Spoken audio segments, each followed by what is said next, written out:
dipengaruhi oleh suatu hal yang lain gitu. Jadi dia memiliki hubungan sebab akibat dengan demand yang lain gitu, kalau yang dependent demand itu. Karena dia bergantung gitu kan. Nah, sebenarnya ini kebiasaan atau yang biasanya terjadi. Jadi kalau misalkan produk akhir atau finished good, biasanya dia independent demand. Kenapa? Karena, permintaan akan finished good itu biasanya memang hadir sendiri gitu. Kayak misalkan, ada permintaan suatu produk A atau produk B gitu ya, atau pengiriman, barang A atau barang B gitu ya. Nah itu tuh biasanya memang, permintaan itu tuh hadir sendiri gitu, dia berdiri sendiri. Nah, kalau dependent demand itu biasanya di bahan baku atau komponen. Kenapa? Karena misalkan nih dari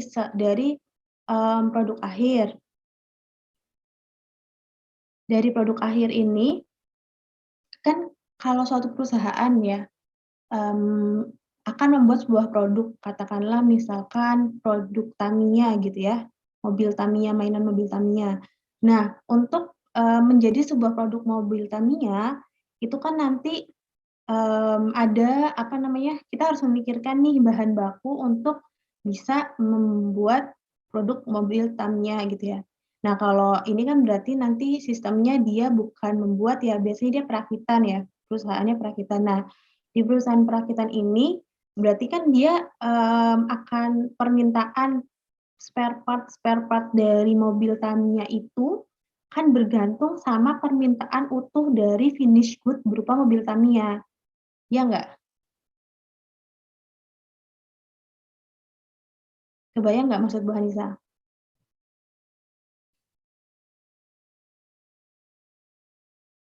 Jadi misalkan nih, 1 mobil Tamiya itu dia butuh 4 ban.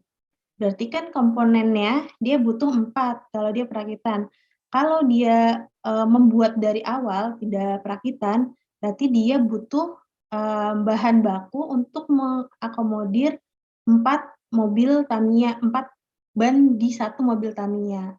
Nah, nanti total bahan baku terkait bannya, berarti kan, dia terpengaruh dari permintaan produk Tamiyanya. Misalkan permintaan dalam 1 bulan itu ada 1.000, berarti kalau misalkan dia perakitan, berarti komponen ban, permintaan atau demand untuk komponen ban, dia punya berapa berarti? 4 dikali 1.000 ya, jadi 4.000.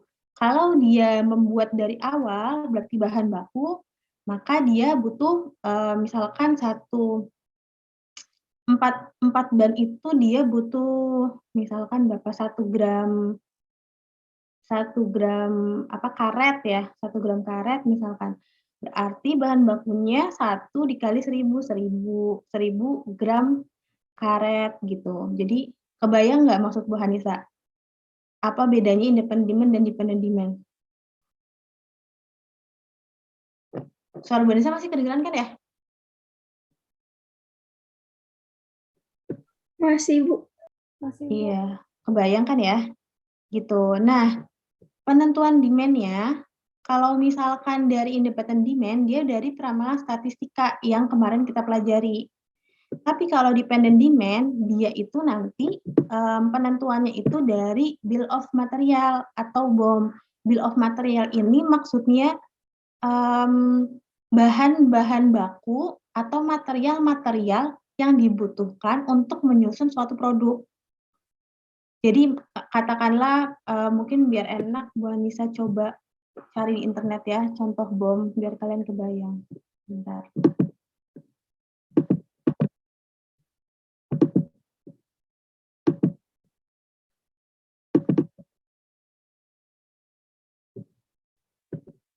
Contoh bentuk bill of material.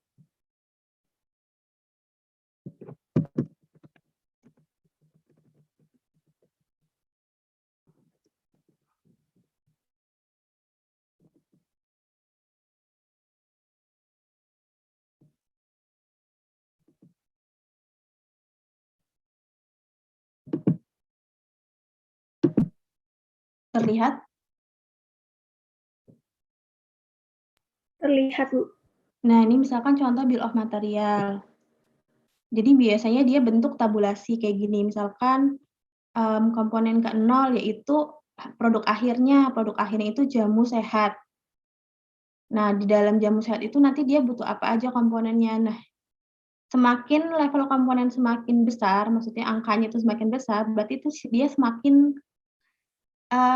kecil, semakin komponen gitu. Jadi yang misalkan awalnya produk akhir, kemudian kerangka gitu ya, kerangkanya, kemudian supnya, sup gitu. Kayak misalkan jamu ini gitu. Berarti kan, yang paling di bawahnya dari produk jadinya kan berarti bagian perakitannya ya, misalkan berarti ada isinya berarti udah pencampuran dari semua bahan-bahan, kemudian ada kemasan, gitu kan, kemasan dalam, kemasan luar gitu. Nah, kemudian komponen terkecilnya gitu ya, yang level paling paling tinggi itu komponen terkecilnya itu adalah ada ketumbar, jahe, cabe cabe cabe Jawa dan lain sebagainya gitu. Atau misalkan kita melihat, mmm, ini misalkan dia mau membuat meja kerja, kalian lihat kan meja kerja meja kerja. Nah, meja kerja ini dia ada kayu, triplek, dan lain sebagainya. Jadi bill of material tuh memang biasanya bentuknya, tabulasi gitu ya. Nah, kayak tadi, kan dibilang selain dari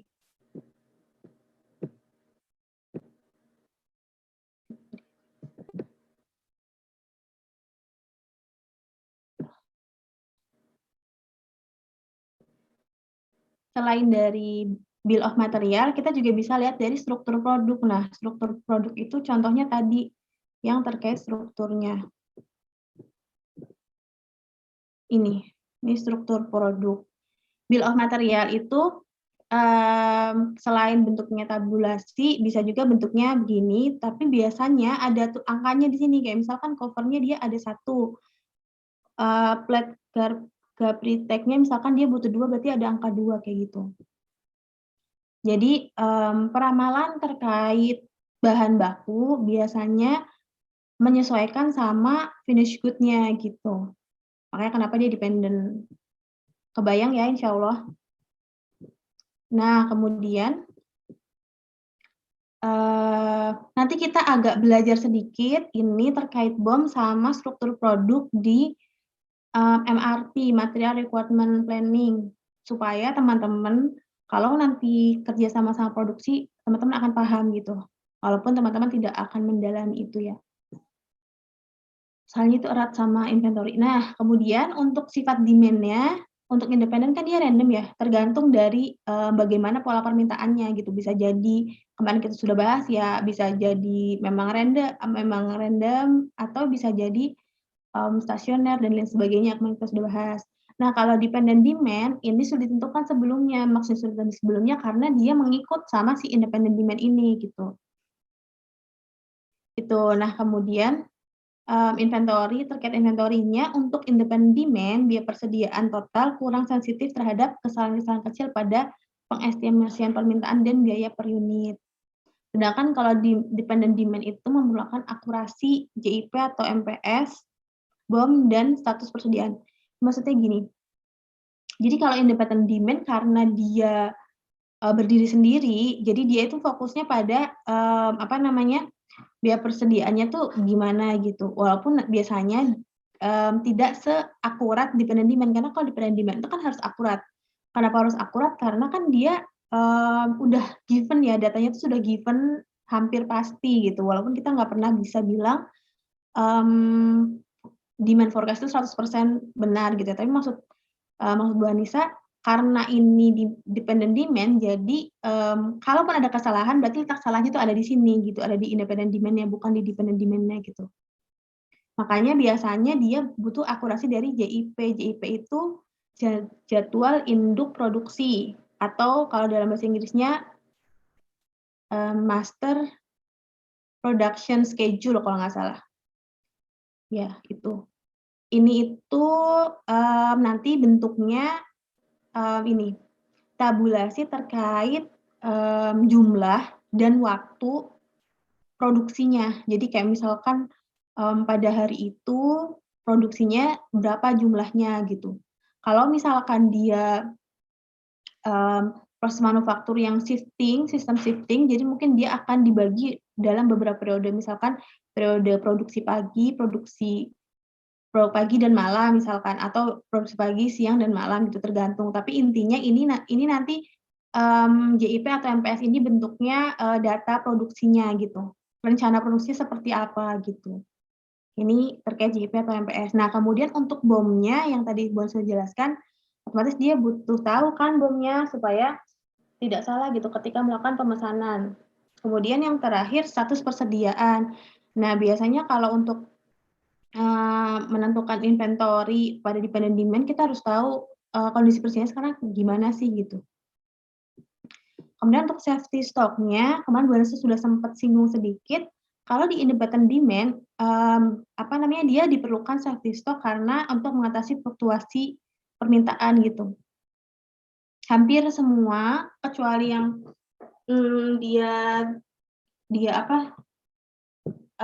model bisnisnya itu engineer to order atau design to order, itu baru beberapa tidak punya safety stock, tapi biasanya setidaknya dia sudah baik hubungannya dengan supplier, jadi walaupun dia tidak punya safety stock, dia tetap akan bisa cepat memenuhi permintaan gitu. Nah, kemudian untuk dependent demand, cadangannya itu dia biasanya disebut sebagai bumper, kalau kemarin teman-teman ingat. Jadi, cadangan pengaman yang hanya dipakai untuk kondisi mendesak seperti cacat atau rusak selama waktu produksi. Jadi kalau misalkan, ternyata pada saat penyimpanan itu terjadi kerusakan gitu ya, atau ternyata pada saat kita memesan kemudian ketika datang itu ada cacatnya. Nah, bumper ini, yang akan mengakomodir kebutuhan gitu, kebutuhan mendesaknya itu. Nah, kemudian ukuran lot atau lot size ini maksudnya, misalkan kalau kita melakukan pemesanan ya, pengadaan suatu barang gitu atau suatu bahan baku, biasanya kan kita, dalam bentuknya itu biasanya lot, misalkan satu kali kita melakukan pemesanan itu kita pesan 1 kilogram beras misalkan. Jadi lotnya itu 1 kilogram gitu. Nah, untuk ukuran lotnya ini tergantung sama perusahaannya masing-masing gitu, kebutuhannya bagaimana atau menyesuaikan sama lot yang tentukan sama si supplier-nya gitu. Atau bisa juga hybrid ya, jadi, menyesuaikan lot dari supplier dengan mempertimbangkan lot yang kita butuhkan. Jadi nanti ketemu titik optimumnya kita harusnya pesannya berapa gitu. Nah, untuk independent demand, ukuran lot ini, diperhatikan untuk meminimalkan setup dan biaya simpan. Setup ini itu kalau misalkan terutama kalau dia di, perusahaan manufaktur atau perusahaan yang dia memproduksi sesuatu, dia kan punya ini ya, punya waktu setup gitu, dia butuh waktu setup untuk memenuhi demand-nya. Jadi kan apalagi kalau misalkan demand-nya dia ada yang custom, berarti dia butuh waktu setup gitu untuk beralih gitu, untuk shifting dari setup sebelumnya, misalkan dia memenuhi untuk produk A, kemudian untuk, di-setup ulang untuk memenuhi produk B gitu misalkan. Nah, kalau misalkan untuk dependent demand, selain untuk meminimalkan setup sama biaya simpan, dia juga, terkait pembatasan kurang huruf M ya, pembatasan penggunaan untuk item-item pada level yang lebih rendah maksudnya, item-item yang lebih rendah gitu. Jadi kalau misalkan di BOM tadi berarti level yang paling bawah gitu, kalau misalkan level paling bawah itu 2, ya berarti di yang level 2 itu gimana caranya, supaya tidak terlalu boros penggunaannya gitu. Nah, kemudian jenis-jenis demand yang kemarin Bu Hanisa sempat singgung juga. Jadi ini, kalau misalkan kalian mendapatkan suatu data demand, kemudian kondisinya kan kalau misalkan yang erratic sama smooth ini agak biasa ya, dalam artian, ini banyak ditemui gitu. Kita banyak sekali menemui hal ini gitu. Dan nanti, dan kemarin, metode-metode peramalan kita tuh bisa mengakomodir erratic sama smooth ini. Nah, cuman ada yang dia lampi atau intermittent yang kemarin sempat mention. Jadi kan Kak, bisa teman-teman baca sendiri ya, jadi kalau attack demand itu permintaan yang selalu ada di setiap periode, tapi besarnya nggak sama kan, karena dia jedag-jedug gitu ya, fluktuatif. Nah, sedangkan kalau slow moving, dia permintaannya selalu ada, dan permintaannya itu cenderung, sama. Makanya kenapa kalau kemarin kita ngelihat, ada juga kan metode, smoothing kan, single smoothing. Karena dia mungkin dia sudah smooth tapi mau di-smooth-in lagi nih biar biar makin makin sesuai peramalannya gitu. Nah, kemudian yang agak berbeda nanti adalah lampi sama intermittent. Ini jarang ditemui, tapi Bu Anissa kasih sedikit supaya teman-teman, nggak kayak Bu Anissa gitu, karena waktu itu Bu Anissa sampai kebingungan harus apa, karena nggak pernah dengar sama sekali gitu. Setidaknya kalau kalian pernah dengar, kalian akan lebih mudah mempelajarinya. Nah, untuk lampi demand ini, permintaan yang tidak selalu ada di setiap periode, dengan besar permintaan periode tidak sama dan fluktuatif. Teman-teman bisa lihat ya, nggak selalu ada dan dia jedag-jedug banget gitu. Kalau intermittent dia nggak selalu ada, tapi besar permintaannya itu cenderung relatif gitu kan, ini kan dari segi ininya kita bisa lihat ya cenderung sama gitu. Kita nggak akan bahas lampi sama intermittent, di studi kasus juga kita nggak akan bahas karena ini nggak banyak. Biasanya lampi sama intermittent ini untuk spare part spare part mesin industri proses, kayak Pertamina contohnya, yang kemarin baru sempat jelasin. Nah, kemudian bentuk demand juga bisa dilihat dari 2 hal, yaitu deterministik sama probabilistik. Untuk deterministik ini, permintaan yang diasumsikan diketahui secara pasti. Jadi cenderung kita, demand yang masuk ke kita itu cenderung pasti gitu.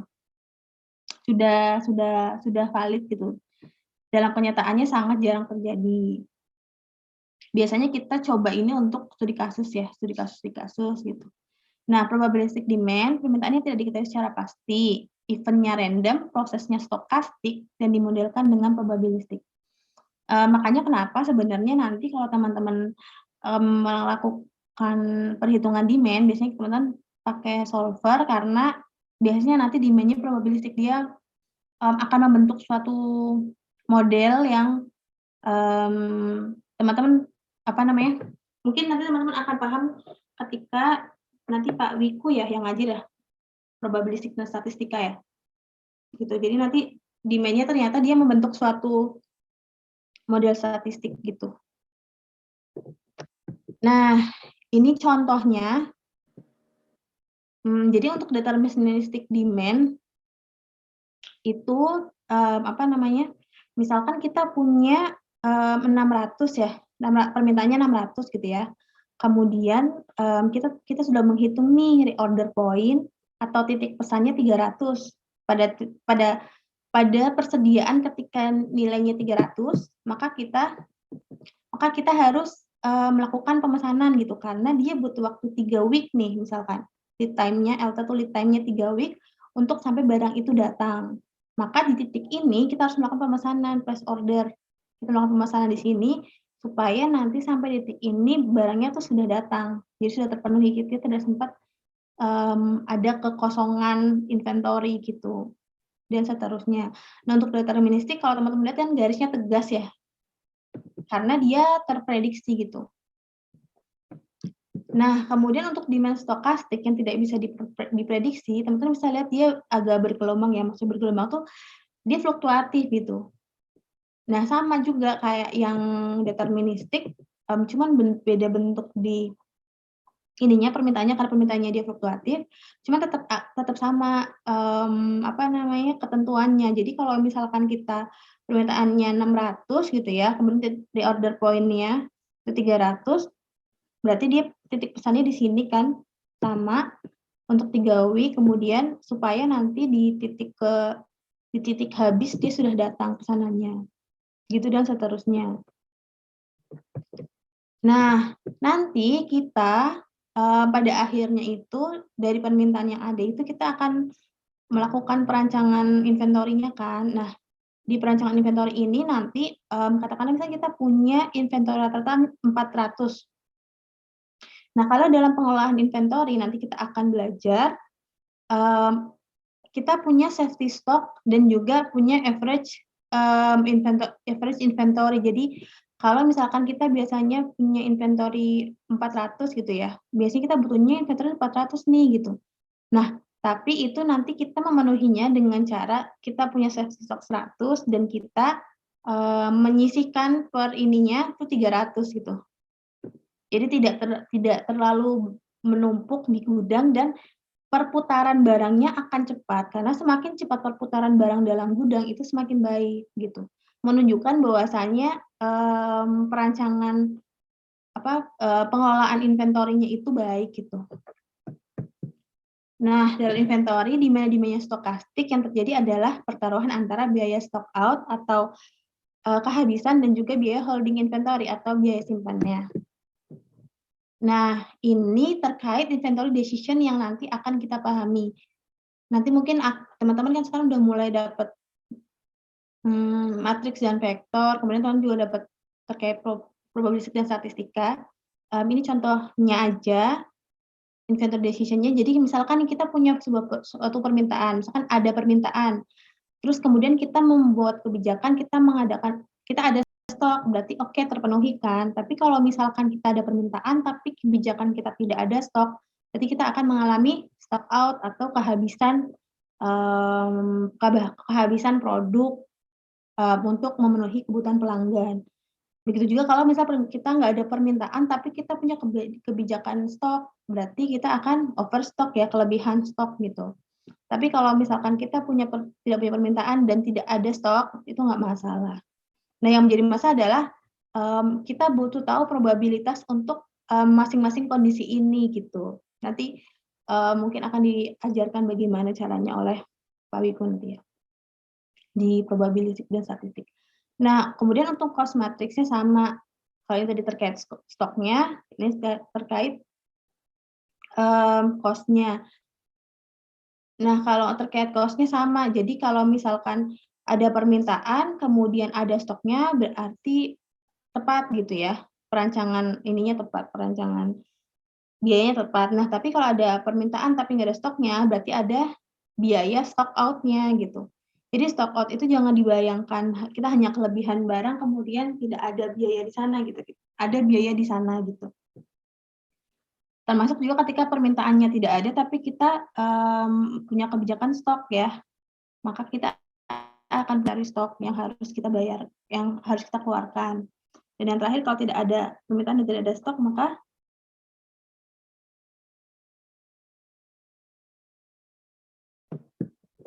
inventory decision-nya akan menjadi seperti ini gitu ya. Jadi misalkan ada permintaan, kemudian ada stoknya, maka biaya inventory part-nya terpakai dengan tepat. Tapi kalau misalkan ada permintaan tapi nggak ada stoknya, stock cost-nya nanti tinggi. Kemudian kalau tidak ada permintaan tapi ada stoknya, nanti biaya inventory part-nya kan otomatis terpakai ya, tapi masih harus ditambah dengan biaya inventory overstock-nya gitu. Nah, kemudian kalau tidak ada permintaan dan tidak ada stoknya, berarti kita tidak ada biaya yang harus kita keluarkan. Terkait biaya nanti kita belajar sendiri pas kita bahas terkait struktur biaya ya. Ini kemarin udah, nah kemudian ini, jadi dalam inventory di mana demand-nya stokastik, yang terjadi adalah pertentangan biaya stock out dan biaya holding inventory. Jadi kayak misalkan ini kita punya permintaan ya, garis X itu menunjukkan permintaan, kemudian garis Y menunjukkan probabilitasnya gitu. Kemudian garis biru ini menunjukkan stok level kita. Nah, maka kalau misalkan demand-nya stokastik dan kita kurang tepat dalam melakukan peramalannya, maka ada peluang besar untuk kita harus mengeluarkan biaya stock out-nya gitu. Stock out cost gitu. Kemarin kita ini udah. Nah, kemarin kita udah sampai ke memilih alternatif metode yang sesuai dengan pola data historis. Nah, sekarang kita akan melakukan uji verifikasi, kemudian pemilih metode terbaik, kemudian terakhir uji validasi.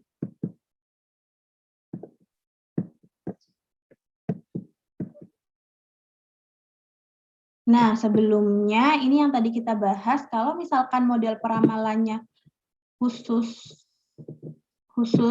yaitu dia lumpy atau intermittent, kita bisa pakai 2 metode ini. Yang pertama metode peramalan Croston, yang kedua metode peramalan SBA. SBA itu Synthetos Boylan Approximation, ini nama dari penemunya, gitu. Nah, jadi metodenya ini sebenarnya, pengembangan dari metode exponential smoothing yang kemarin kita udah coba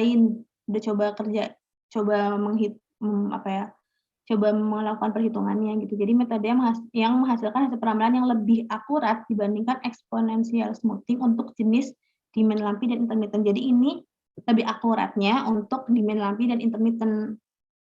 Nah, kemudian untuk SBA merupakan koreksi terhadap metode Croston untuk jenis demand lumpy dan intermittent. Jadi Croston ini udah mengembangkan dari exponential smoothing supaya lebih akurat untuk demand lumpy dan intermittent. Nah, SBA mengoreksi lagi nih dari yang Croston supaya lebih akurat lagi. Cuman nanti ketika teman-teman melakukan peramalannya, teman-teman tetap harus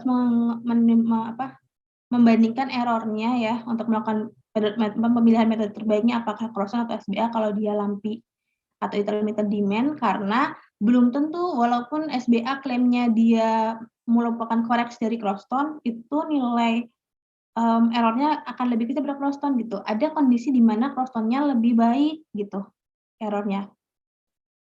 Jadi tetap lakukan verifikasi dengan menghitung error-nya gitu. Nah, sekarang kita masuk ke uji verifikasi. Kalau suara Bu Hanisa hilang atau slide-nya nggak kelihatan, bilang ya, karena Bu Hanisa nggak akan tahu kalau kalian nggak bilang.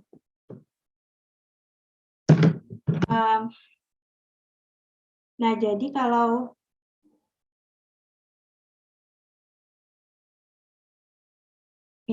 kalau uji verifikasi ini kan kita menghitung error. Ada beberapa metode penghitungan error. Yang pertama ada mean square error, ada standard deviation error, ada mean percentage error, ada U-tail, ada mean forecast error, ada mean average deviation, sama ada cumulative forecast error atau CFE.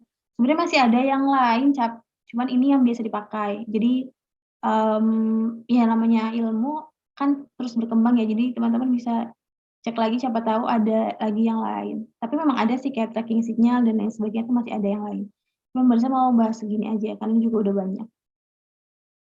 Nanti kalian silahkan kembangkan sendiri. Nah, misalkan kita ambil contoh yang mean square error atau MSE. Jadi bisa dibaca, cara menghitungnya itu dengan menjumlahkan kuadrat semuanya kesalahan peramalan pada setiap periode dan membaginya dengan jumlah periode peramalan. Persamaannya kayak gini. Jadi dia itu jumlah kuadrat errornya dibagi sama periodenya. Kelebihannya, perhitungannya sederhana banget ya memang. Tapi kelemahannya, akurasi hasil peramalan sangat kecil karena tidak memperhatikan apakah hasil peramalan lebih besar atau lebih kecil dari data permintaan aktual. Jadi kan karena dia hanya melihat error di sini kan kesalahan ya, tadi ini dibaca ya, kesalahan atau error merupakan selisih antara data aktual dengan hasil peramalan. Jadi dia itu hanya data aktualnya, error-nya itu dikuadratkan. Nah, kalau dikuadratkan kita jadi nggak tahu ya dia tuh kondisinya peramalannya itu misalkan lebih kurang, jadi hasil peramalan pada periode tertentu itu misalkan dia kurang daripada data aktual, ataupun dia lebih daripada data aktual, itu kita nggak bisa lihat itu gitu, karena dia dipukul rata, dia cuma mau ngelihat kuadratnya, nilai kuadrat dibagi periodenya gitu. Nah, kemudian untuk SDE, Standard Deviation Error atau SDE, itu dengan cara menghitung standar deviasi. Ini juga nanti dipelajari di statistika. Mungkin kalian udah dapat ya. Nah, rumusnya bisa dilihat ya.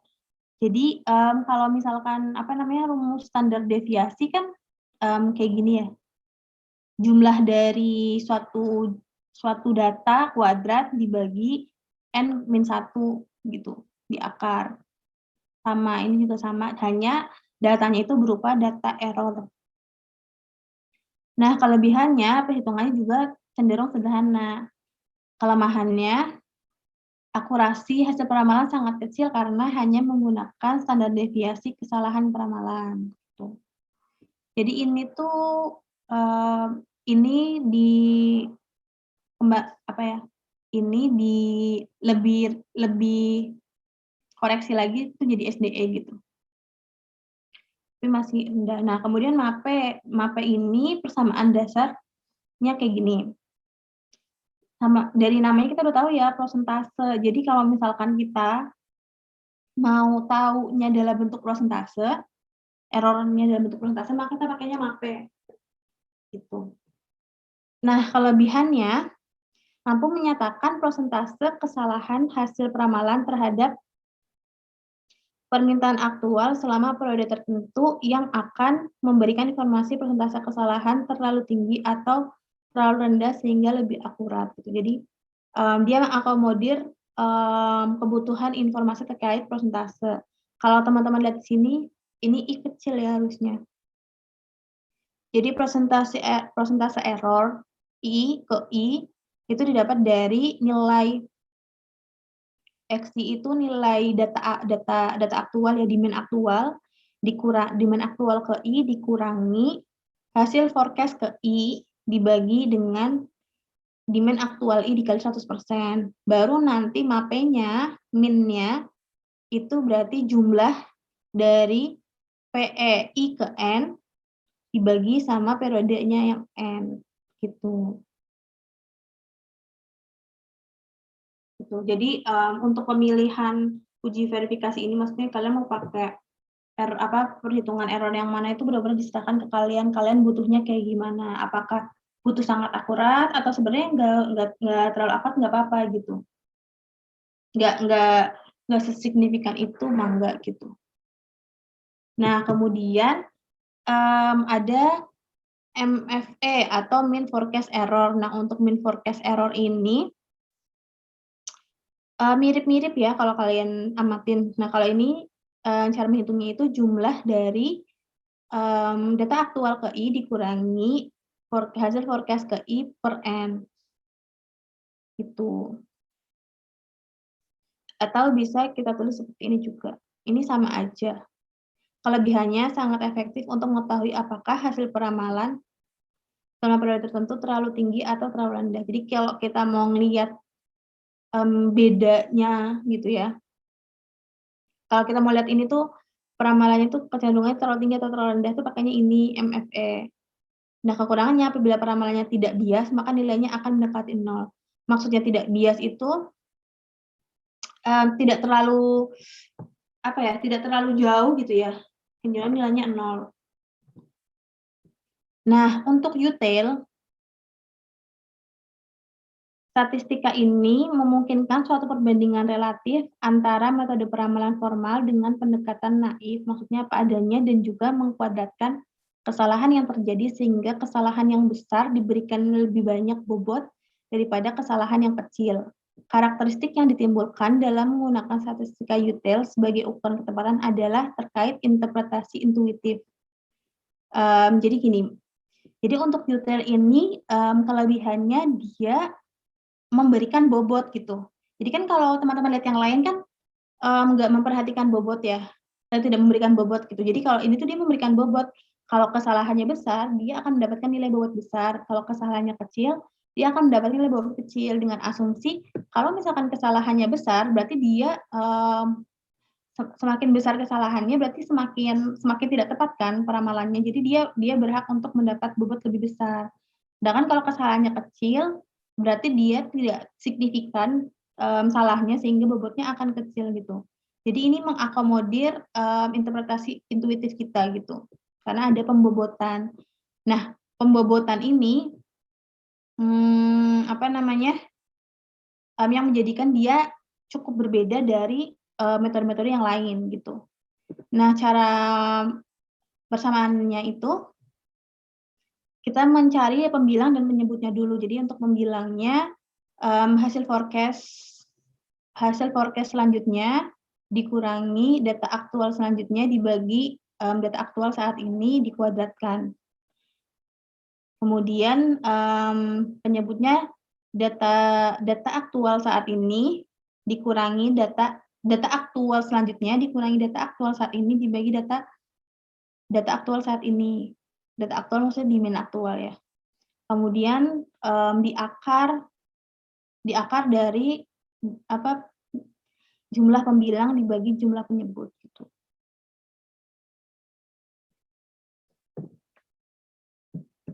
Kemudian untuk uji verifikasi selanjutnya terkait MAD, Mean Average Deviation.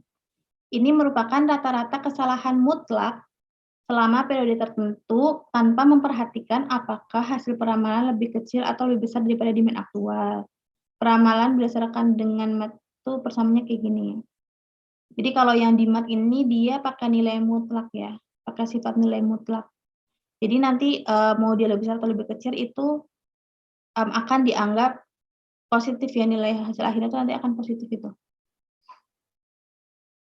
Karena mau kesalahan besarnya itu hasil forecast-nya itu lebih besar atau hasil forecast-nya itu kurang, tidak memenuhi, itu dianggap sama gitu.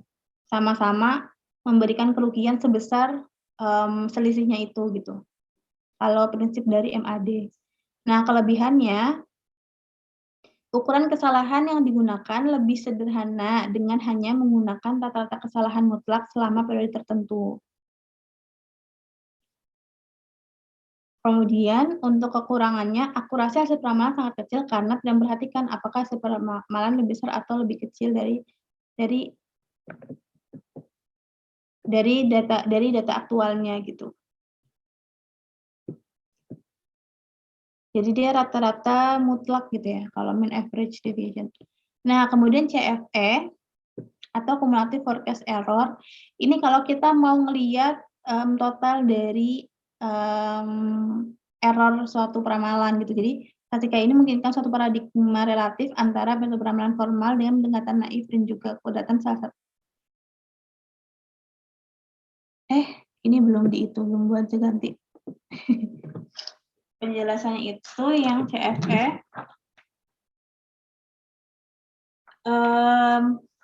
ada di kelebihan sama kelemahannya aja, jadi dia harusnya nggak ada ya.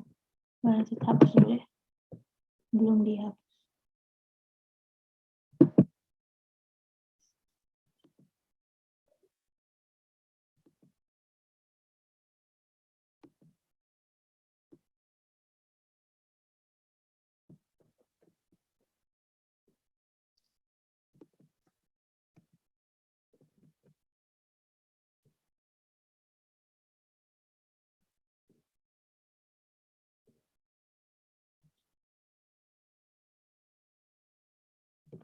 Nah, kalau yang CFE ini persamaannya sama ya, kalau EI atau error ke I itu kan permintaan dikurangi peramalan, permintaan aktual atau kesalahan. Permintaan aktual dikurangi peramalan tuh nilai dari EI atau kesalahan atau error. Nah, dia tuh cuma menjumlahkan aja, namanya juga cumulative forecast error. Jadi dia hanya menjumlahkan selisihnya aja, selisih dari permintaan dikurangi peramalan. Kelebihannya ukuran kesalahan dengan menjumlahkan error peramalan. Jadi kalau memang kita butuh tahunya sebanyak apa sih selisihnya gitu ya totalnya, itu kita pakai CFE aja gitu. Karena kita cuma mau ngeliat itu doang. Nah, kelemahannya akurasinya sangat kecil karena hanya menggunakan jumlah error peramalan sebagai ukuran kesalahan. Gitu. Jadi kalian mau pakai yang mana itu kembali ke kalian gitu. Disesuaikan sama kebutuhan kalian tuh gimana. Nah, sampai sini dulu deh. Ada pertanyaan?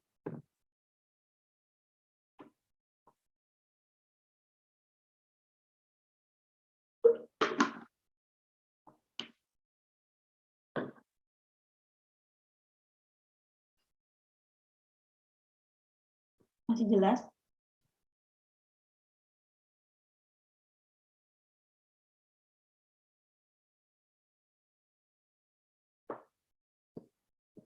Kalau masih jelas, kita bahas lanjutin. Kemudian untuk uji validasi. Nah, untuk uji validasi itu kita punya moving rank test. Jadi tujuannya itu untuk menguji kestabilan sistem sebab akibat yang mempengaruhi permintaan. Jadi, kegunaannya untuk melakukan validasi hasil peramalan, sama mengetahui apakah terjadi perubahan sistem sebab akibat yang melatar belakangi permintaan. Ini rumusnya, jadi moving rank itu didapat dari, jumlah total MR moving rank ke I sama dengan 1 sampai ke N, dibagi dengan N itu sebagai periode N-1. Nah, nanti kita akan melihat UCL atau upper apa ya singkatannya ya? Aku lupa. Intinya ini batas atas. Ini batas atas, dia punya rumus, plus 2,66 dikali MR-nya. Kemudian kalau CL-nya dia 0, ini batas tengah. Kemudian LCL-nya nanti batas bawahnya dia min 2,66 dikali MR. Kemudian kalau kita mau melihat regionnya, region A itu plus minus 1,77 MR, dan region B plus minus 0,89 MR, dan region C itu sama dengan CL, jadi 0. Nah, uji validasi dilakukan dengan memetakan nilai error dari metode terpilih dan melihat pergerakan errornya. Jadi, uji validasi ini kita kayak plotting data lagi, tapi bedanya kalau plotting data awal itu kan data permintaan. Nah, kalau misalkan di uji validasi ini, nanti kita akan menggambarkan secara visual, plotting dari errornya gitu. Jadi nanti data errornya coba kita lihat grafiknya. Grafiknya ini apakah dia, melampaui si UCL dan LCL ini atau enggak, gitu. Kalau misalkan dia enggak melampaui UCL dan LCL-nya, maka dia, valid gitu. Berarti metode terpilih tersebut itu valid untuk digunakan. Jadi kan kalau misalkan yang di uji verifikasi ini kan kita kan mau ngelihat metode mana sih yang terbaik. Jadi misalkan kita lakukan, peramalan dengan metode ya SA, kemudian SMA, kemudian SES, DMA, WMA, DES, sama ARIMA misalkan, sama Winter. Nah, kita udah ngitung semua nih, peramalan untuk produk A misalkan dengan semua metode ini. Nah, kemudian kita lakukan uji verifikasinya kita menghitung nilai MSE, SDE, MAPE, MFE, MAD, sama CFE, sama UTIL. Kita hitung tuh semuanya untuk masing-masing metodenya. Kalau sudah, nanti kan akan ada tabulasi ya, tabel yang menunjukkan nilai error untuk setiap metode. Nah, nanti dicari nilai error terkecilnya yang mana. Kalau misalkan ada yang hasil dari MSE, SDE, MAPE, MFE, MAD, dan CFE ini ada yang nggak linier, dalam artian nggak sinergi, bertolak belakang, itu kita bisa cek lagi apakah memang datanya atau memang salah di kita dalam menghitungnya. Tapi intinya kita boleh memilih beberapa saja atau salah satu aja juga boleh sebenarnya gitu. Tapi biasanya kalau proyek kayak gitu kita ngitung semua, terus nanti kita mau fokus kemana gitu. Jadi memang dihitung semua dulu, baru nanti kita tentukan, kayaknya kita paling butuh data prosentase, misalkan jadi MAPE, sama kita mau lihat detailnya gitu misalkan. Nah, nanti kita tinggal justifikasi. Yang namanya seorang engineer gitu ya, teman-teman, itu nanti ketika melihat suatu data, kemudian teman-teman mengolah data, kemudian teman-teman coba menganalisis. Nah, ketika di fase analisis itu justifikasi teman-teman sebenarnya yang akan mempengaruhi suatu kebijakan itu dirasa benar atau kurang tepat gitu. Benar dan tepat atau benar tapi kurang tepat gitu. Itu dari justifikasinya teman-teman. Jadi sangat boleh, yang penting jelas kenapa pakai MAPE, kenapa pakai UTIL gitu-gitu. Dan lain sebagainya. Nah, kemudian setelah kita memilih, misalkan kita memilih 2 metode terbaik, misalkan metode terbaiknya itu yang terpilih SES, misalkan yang terpilih SES ya, single exponential smoothing yang kedua, yang pertama misalkan DES, double exponential smoothing misalkan. Jangan deh, misalkan DMA aja, DMA sama DS, misalkan double moving average sama double exponential smoothing, misalkan yang terbaik nomor satunya DS, nomor keduanya DMA, nilainya tuh berarti error terkecilnya itu yang DS, terkecil keduanya itu DMA misalkan. Nah, kalau kita udah punya itu, maka kita kan melakukan validasi. Nah, untuk melakukan validasi kita satu-satu. Jadi misalkan kita fokus ke yang metode terpilih pertama dulu. Yang metode terpilih pertama kita langsung menghitung MR-nya dulu ini, moving range-nya gitu. Kita lakukan perhitungan ini. Nah, jika nilai error berada pada batas toleransi, maka metode terpilih dinyatakan valid. Batas toleransi itu apa? UCL sama LCL tadi, gitu. Kalau ketika kita sudah menghitung, kemudian data error tadi ya dalam grafik itu berada di dalam batasan UCL dan LCL, maka dia dinyatakan valid. Nah, akan tetapi jika nilai error melewati batas, maka perlu diketahui apakah lonjakan permintaan positif dan negatif akan terjadi lagi. Jadi kita memprediksi nih kalau ada yang melampaui melampaui dari batas UCL sama LCL ini nih, itu berapa kali gitu? Apakah cuma satu kali gitu? Satu kali aja? Ada satu titik aja atau ada beberapa titik gitu? Dan itu ada polanya enggak gitu? Misalkan ternyata ada 3 titik per 3 periode gitu. Berarti kan itu kita jadi bisa tahu kan, oh ternyata dia ada lonjakan yang terjadi lagi pada setiap 3 periode gitu kan. Jadi dilihat gitu. Nah, jika bisa dikendalikan, maka metode terpilih tetap bisa dipakai dengan melakukan penyesuaian terhadap periode yang terjadi lonjakan. Jadi kalau misalkan nanti bisa dikendalikan, maka bisa dipakai berarti itu metode terpilihnya masih valid dan masih bisa digunakan. Cuman akan ada perlakuan pada lonjakan yang terjadi, misalkan tadi pada periode ketiga per 3 periode, maka nanti ada penyesuaian pada pada titik lonjakannya gitu. Nah, cuman apabila penyebab tidak diketahui dan tidak bisa dikendalikan, maka dicoba dengan metode terpilih kedua. Kalau kita nggak bisa tahu penyebabnya, misalkan per 3 periode itu terjadi karena kita ada flash sale. Ada flash sale yang kita sulit untuk memprediksikan, untuk memforecast-kan demand-nya gitu. Jadi forecast kita tuh tidak sesuai gitu, selisihnya atau error-nya tuh tinggi gitu. Nah, berarti kan kita tahu penyebabnya kan, dan kita bisa melakukan pengendalian misalkan, flash sale-nya berarti ada batasannya, misalkan batasan permintaan flash sale gitu, atau batasan harga flash sale-nya nggak bisa semurah itu, misalkan kita harus naikin lagi. Jadi ini itu terkait nanti sama policy atau kebijakan dari perusahaannya itu gitu, supaya ini bisa terkendali demand-nya gitu. Nah, tapi kalau ternyata teman-teman tuh nggak nemu penyebabnya apa gitu, teman sampai bingung, ini kenapa gitu, ada titik error yang dia melampaui dari batasnya, terus kita juga nggak tahu karena nggak tahu penyebabnya, kita jadi nggak tahu harus melakukan kebijakan apa gitu untuk mengendalikan hal itu. Nah, kalau kayak gitu coba dicek dengan metode terpilih yang kedua gitu. Nah, nanti kalau metode terpilih kedua begitu lagi, sampai nanti metode yang terakhir gitu. Sampai ketemu. Kalau emang nggak ketemu berarti ada yang salah di data demand-nya.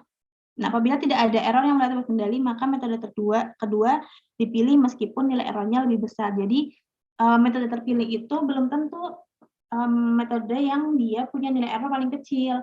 Kalau kondisinya ketika uji validasi itu metode terpilih yang error terkecil itu tidak valid, maka metode terpilih yang valid dan bisa kita gunakan itu yang nilai error-nya yang lebih besar, tapi ketika diuji validasi dia valid gitu. Dan itu sangat wajar kalau misalkan teman-teman ternyata metode peramalan kedua yang dipakai itu bukan suatu yang aneh gitu. Itu sangat mungkin. Atau ketiga, karena biasanya apalagi kalau kita udah sesuai ya memilih metode peramalannya, itu nanti bedanya tuh nggak jauh gitu. Kayak misalkan, bahkan kalau misalkan permintaannya tadi ya kayak lampi atau intermittent, sekalipun itu sulit ya untuk diramalkan, tapi karena, kita sudah tahu nih kalau metode lampi atau intermittent itu kalau demand-nya lampi atau intermittent itu pakainya Crosston atau SBA, nanti hasil peramalan SBA sama Crosston tuh nggak akan jauh gitu. Hasil forecast-nya nggak akan jauh, yang itu juga berdampak dari nilai error-nya juga nggak akan jauh gitu. Tapi kalau misalkan kalian sudah tahu demand-nya dia, masuknya lampi atau intermittent tapi kalian pakai moving average misalkan atau malah single single average gitu, ya itu akan jauh kalau dibandingkan sama Crosston ataupun SBA. Makanya, semakin kita bisa mengidentifikasi di awal demand ini, baiknya pakai yang mana, itu kita semakin efisien gitu, karena kita nggak perlu pakai banyak-banyak metode untuk, melakukan perbandingan metode mana yang terbaik gitu. Tapi kalau misalkan kita belum tahu, ya dipakai aja semua juga nggak apa-apa, karena nanti akan terlihat juga mana yang error-nya terkecil. Kayak misalkan lampi sama intermittent tuh nggak mungkin yang terpilih tuh nanti misalkan single average gitu, karena dia nggak bisa mengakomodir, kebutuhan dari demand lampi atau intermittent. Yang ada nanti dia akan terlalu banyak nyetok gitu. Atau bisa jadi malah dia kebanyakan stok atau malah dia nggak nyetok gitu. Nah, kemudian kalau kita sudah melakukan moving tank test ini, tapi dia tadi ya kondisinya kok di luar kendali gitu ya, di luar dari batasan, maka coba dicek lagi, uji kondisi di luar kendalinya. Pada 3 titik berturut-turut, ada 2 atau lebih titik yang berada pada region A.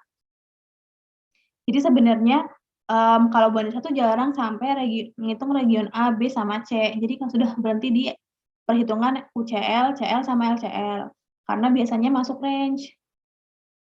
Nah, kalau misalkan nggak masuk range, baru teman-teman lanjutin perhitungan region A, region B, region C, terus lakukan ujinya gitu, jadi dicek. Tadi ya yang pertama, pada 3 titik berturut-turut ada 2 atau lebih titik yang berada pada region A. Pada 5 titik berturut-turut ada 4 atau lebih titik yang berada di region B, dan yang terakhir ada 8 titik berturut yang berada di satu sisi, di atas atau di bawah garis tengah. Nah, apabila terjadi kondisi di luar kendali, tindakan yang harus dilakukan itu ada 2. Jadi kalau misalkan teman-teman udah ngecek nih, ini di luar kendali, terus teman-teman nggak bisa nemu penyebabnya gitu ya, teman-teman bisa uji kondisi di luar kendali ini. Nah, kalau misalkan ternyata, syarat-syarat ini terjadi juga di data teman-teman, berarti yang harus kalian lakukan itu merevisi peramalan dengan memasukkan data dan sistem sebab akibat yang baru.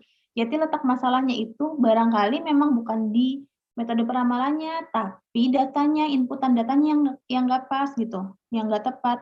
Entah teman-teman dapat datanya, misalkan sudah, data mentah yang belum disesuaikan, disamakan satuannya, atau datanya itu tidak aktual karena sebenarnya data yang sebenarnya itu bukan data yang itu, atau bagaimana gitu. Intinya kesalahannya itu ada pada input-nya gitu. Nah, kalau kayak gitu berarti harus meng-input ulang gitu, data permintaannya gitu, gitu. Kalau misalkan teman-teman nanti kalau misalkan di perusahaan kan juga akan tahu, ada namanya bullwhip effect. Bullwhip effect itu, mmm, data yang diterima data yang diberikan dan diterima di setiap divisi yang terkait itu berbeda-beda. Misalkan divisi pemasaran dia bilang, demand untuk produk A pada periode 1 1.000. Terus, di produksi tuh, nambahin nih, "Ih kalau 1.000 nanti kurang, takut kurang, tambahin deh 1.100 gitu, 1.010 misalkan. Karena nggak percaya sama, dari marketing. Terus, dari pengadaan yang mau beli bahan bakunya, dia mikir lagi, "Ih jangan-jangan ini yang divisi produksi, ngitungnya nggak pas lah, aku kasih bumper lagi deh, tambah lagi 10, jadi 1.020. Terus apa namanya, gitu dan terus apa namanya, tapi sebelum apa, 1.020. Nah, terus dari divisi apa, penyimpanan itu bilang, jangan 1.020, tambahin 1.030, kemarin kurang," gitu. Jadi pesannya 1.030.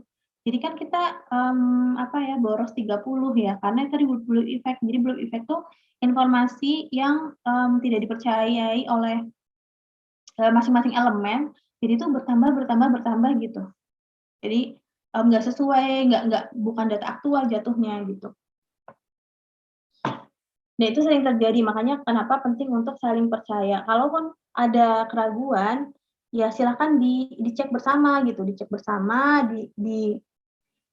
disamakan persepsinya gitu. Jangan sampai, apa namanya, kita hanya nggak percaya kemudian kita, mengambil kebijakan-kebijakan sendiri gitu. Yang itu malah jadi merugikan perusahaan. Gitu. Biasanya kan ada kalau di perusahaan suka ada rapat bersama ya, rapat besar. Nah, di situ kan bisa saling, menyamakan persepsi gitu. Misalkan data dari divisi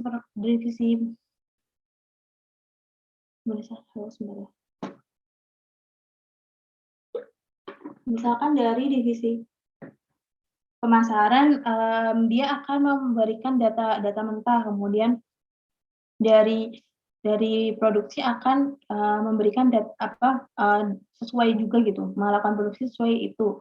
Tapi nanti, misalkan, dari divisi penyimpanan aja nih yang boleh, menambah sebagai safety stock-nya gitu. Jadi ya udah, safety stock itu hanya kebijakan yang keluar cuma di divisi inventory misalkan. Jadi nggak ada penambahan lain selain untuk memenuhi safety stock gitu. Itu jadi nggak apa ya, nggak kayak bola salju gitu yang menggelinding gitu, karena jadi tambah besar gitu. Nah, sama yang kedua itu mengumpulkan bukti lengkap.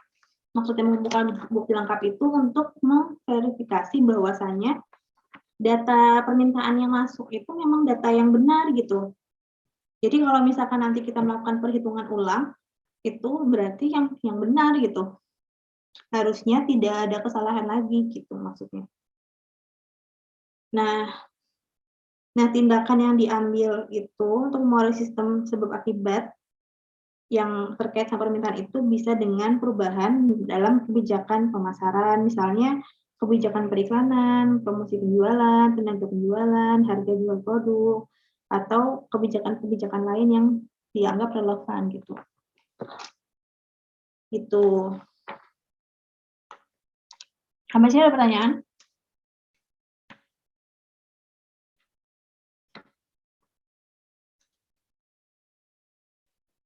Suara bansatnya kedengeran apa enggak? Kalian sunyi banget. Dengeran Mbak, jelas Mbak. Misalnya ada yang mau ditanyakan? Kalau kita coba Excel.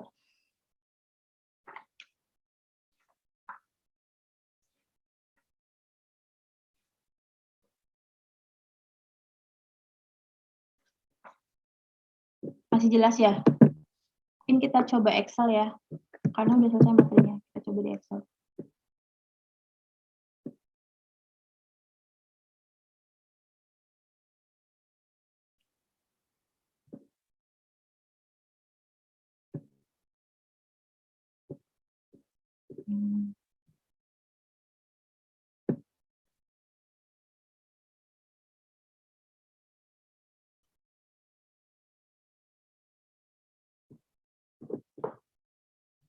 Bentar, bisa kopikan biar kalian kebayang sama itunya.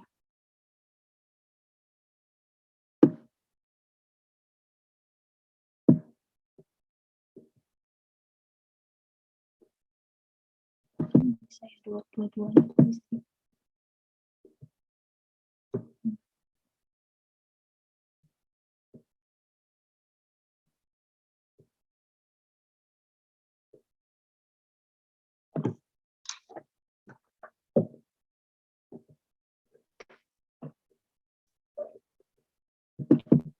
ya, sebelum itu gue bisa kasih itu dulu.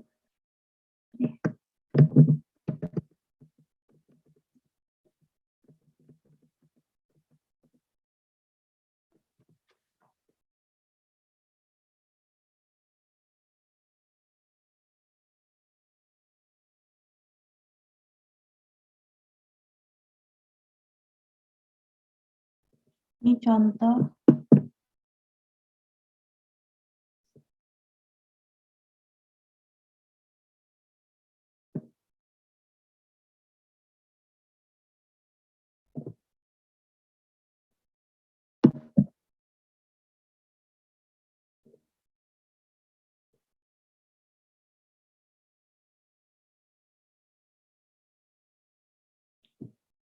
Masih keluar ya.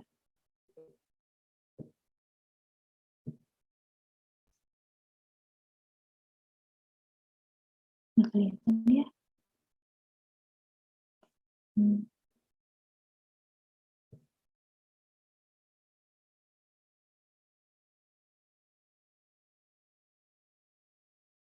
Nih.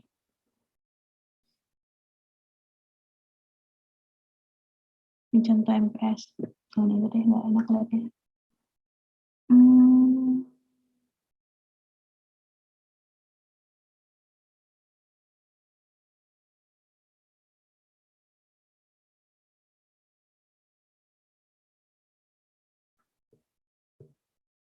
Ini sih.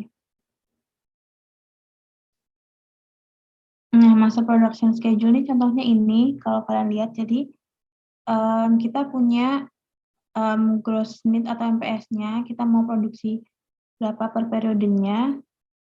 Nah, nanti kita juga mikirin nih, nanti kebijakan inventory-nya bagaimana, kemudian jadi kalau yang gross need ini kan kotor ya, kebutuhan kotor, yang bisa jadi tepat, bisa jadi tidak tepat.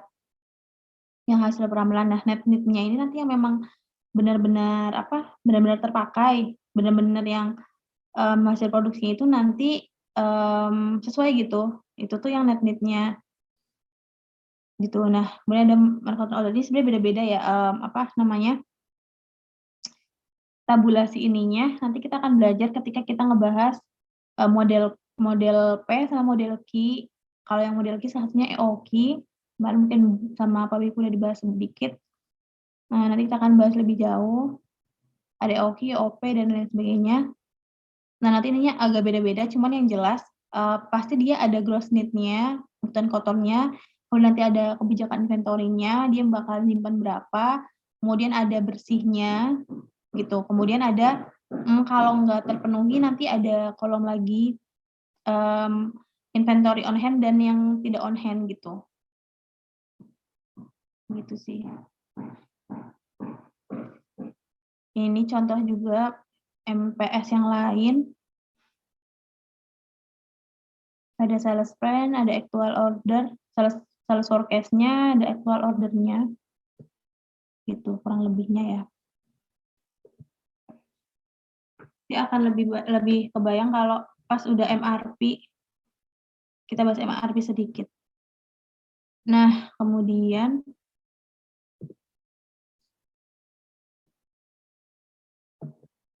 kita mau latihan untuk menghitung error, latihan untuk menghitung verifikasi. Misalkan Bu Hanisa punya data demand periode 1 sampai periode 7 itu kayak gini, kayak kemarin persis. Sama kayak kemarin persis. Nah, tapi Bu Hanisa lagi mau pakai yang simple average aja. Kan kemarin kita udah dapat periode selanjutnya 45 secara konstan kan. Karena dia simple average kan. Nah, secara konstan 45, maka Bu Hanisa tulis, berarti periode ke-8, ini maksudnya ke-8, 9, 10, seterusnya itu 45. Berarti maksudnya tuh 7 periode selanjutnya tuh 45 semua gitu kan FT-nya. Nah, mangga coba satu-satu kalian bisanya yang mana untuk menghitung error. Silakan dicoba di Excel masing-masing, nanti silakan share screen untuk kalian bisanya yang mana gitu. dari semua apa namanya? Ini semua metode ini kalian bisa yang mana? Kita coba, bener nggak kalian ngitungnya? Silakan dicoba, Buan saya kasih waktu berapa ya? 10 menit ya? Enggak. Nanti kita akan coba juga yang untuk validasinya.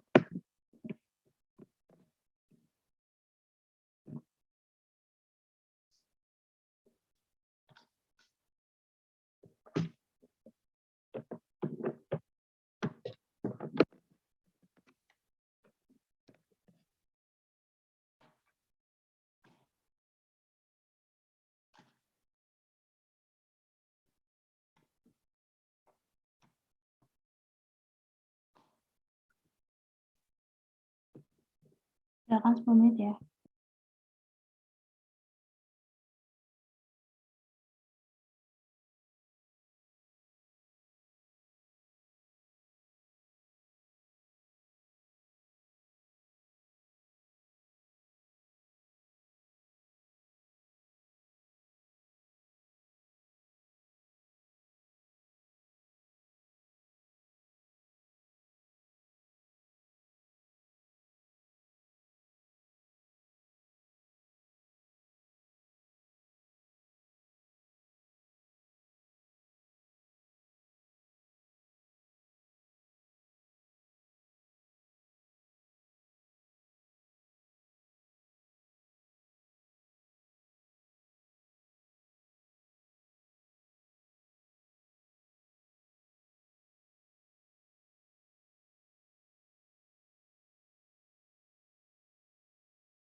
Bu Hanisa terlempar dari Zoom.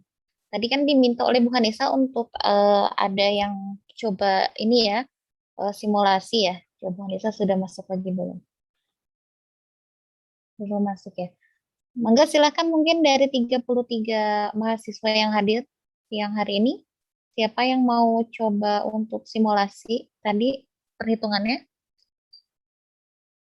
Boleh di list dulu mungkinnya sambil menunggu Bu Hanisa ya. Siapa yang mau pertama?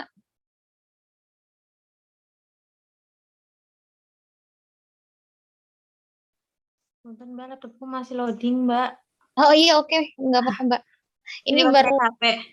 ya. Siapa yang mau? Nah iya, silakan.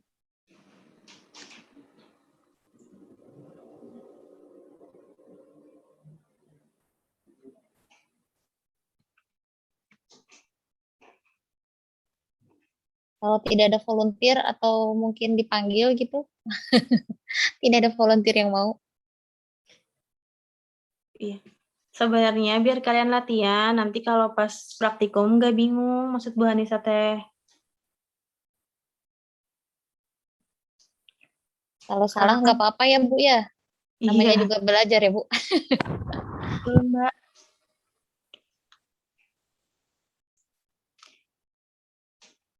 Biar kalian nyicil, maksud Bu Hanisa kan, kalau yang di praktikum tuh nggak semua sampai diajarin cara ngitungnya kan. Nah, kalian kan dikasih kesempatan dipakai atau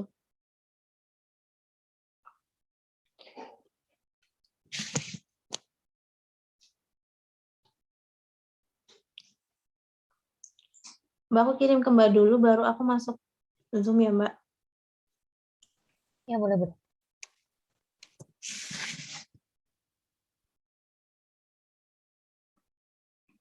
Takut tiba-tiba laptop aku kenapa-napa lagi maksudnya.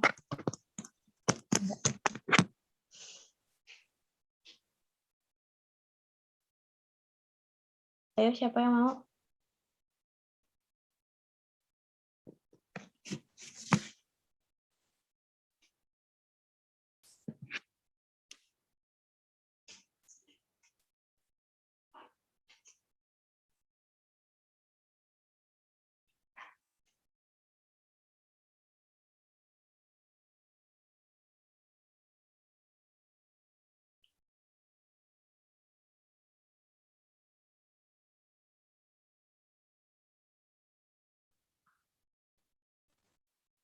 Mbak, Zoom ini kalau aku masuk lagi pakai email Prodi, jadi mengakhiri ini, apa enggak, Mbak? Apa aku pakai punya aku aja? Kayaknya enggak deh. Atau mungkin di sini kan hostnya Alia ya. Alia mungkin bisa. Oh ini Bu Anissa udah masuk ini. Oh, bisa kok, Mbak. Udah ada join. Hmm, Tidak ada volunteer dipanggil aja Bu. iya, Mbak. Bentar.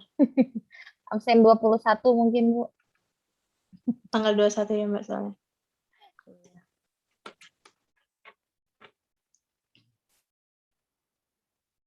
Bu mau nanya Bu, Iya, Mangga. itu berat yang itu berarti MSE-nya itu cari satu-satu apa semuanya nanti baru dibagi hasil akhirnya Bu, yang membuat MSE ini.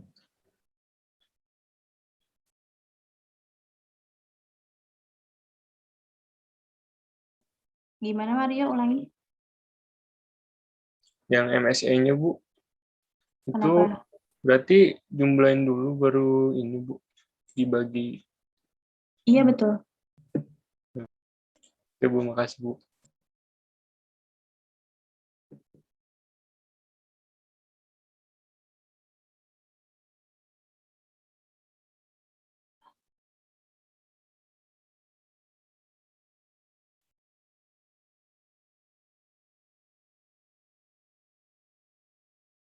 Belum saya searching lagi ya, coba.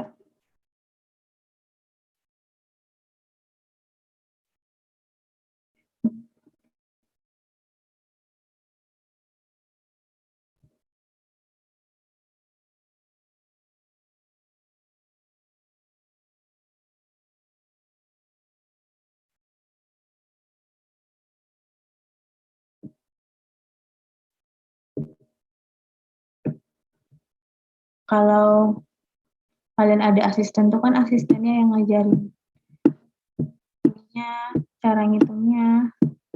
Kan kalian nggak ada asisten, jadi tes bareng-bareng. Nah, bentar. Coba ya. Mario mau coba, Mario? Pakai punya Bu Anissa, nanti kita.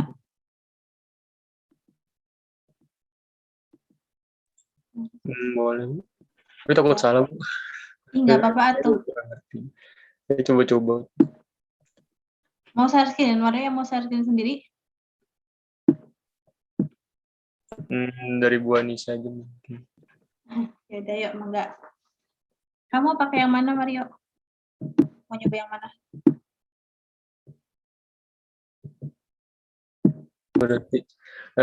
Berarti MSE. MSE, mau nyoba MSE. Iya, MSE-nya, Bu.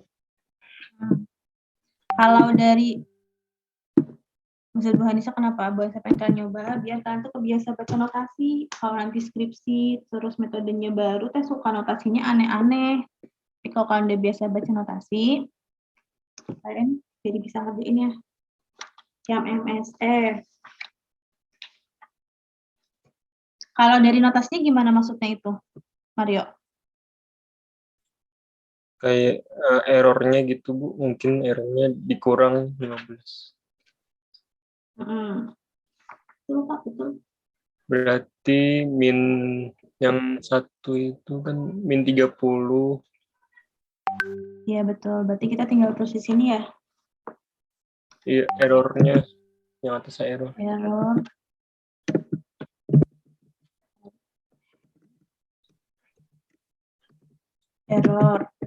Berarti Yang min gimana? sama dengan D3 kurang C3. Kebalik. Kebalik, Bu. C3 kurang D3, Bu. Kebalik, maaf.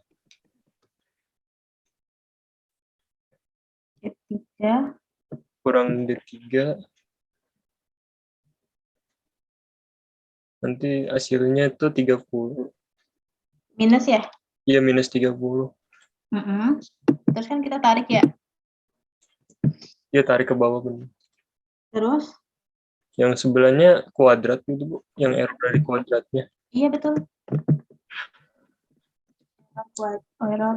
Konsep tulisnya gini aja ya. Biar Nggak apa-apa. Gimana? Sama dengan E3 pangkat 2. Tapi kalau hasilnya gede-gede gitu, boleh normal nggak sih, Bu? Kira-kira? Normal, kan ini belum selesai. Ini kan belum selesai ngitungnya. Terus gimana? Kita udah, kan kalau dari MS ini kita harus tahu nilai I kuadrat. Satu-satu kan? I kan? I sampai N kan? I1 sama dengan N sampai ke N. Berarti kita udah dapat nih I kuadratnya. I kuadrat untuk I1 sampai 7. Habis itu gimana? Ditotalin, Bu, sama dengan SUM sama yang kuadratnya. Total. Yang kuadrat ya? Ya, yang kuadrat.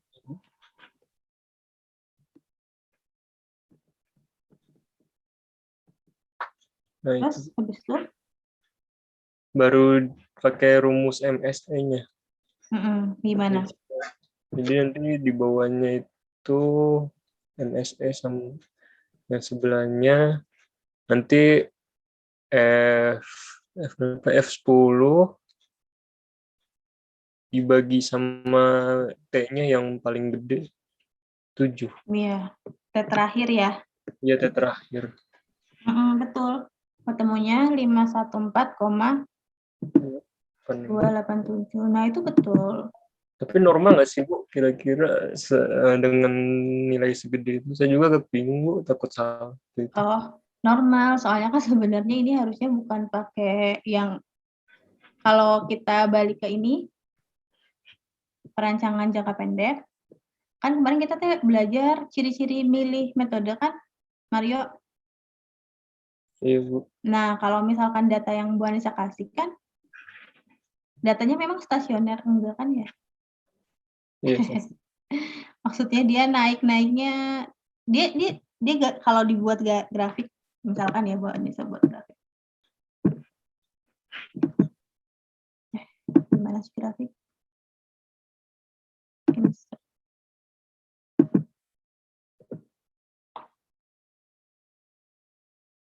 Kalau Bu Anissa buat grafik, dia grafiknya apa?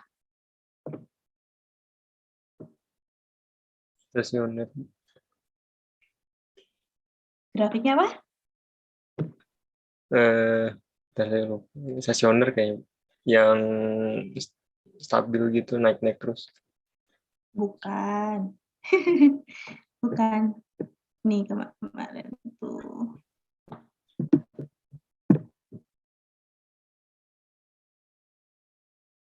Mana sih?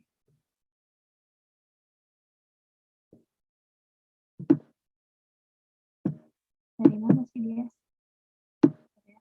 Coba bisa. Tren, kalau nggak salah.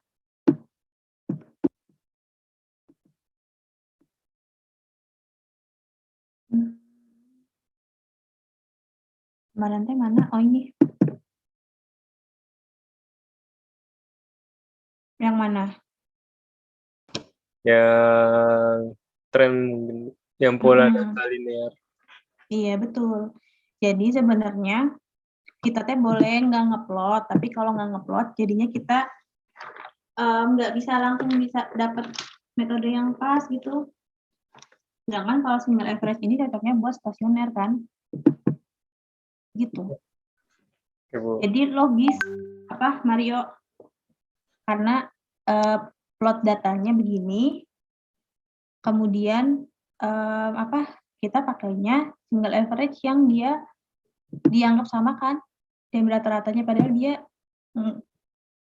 kan cocoknya kalau SA tuh kan cocok kemarin buat stasioner kan, gitu.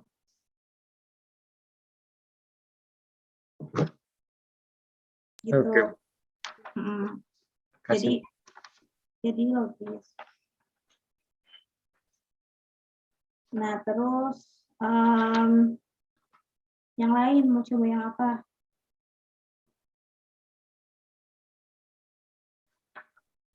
Ibu saya mau coba yang SDE. SDE siapa nih? Devanda. Devanda.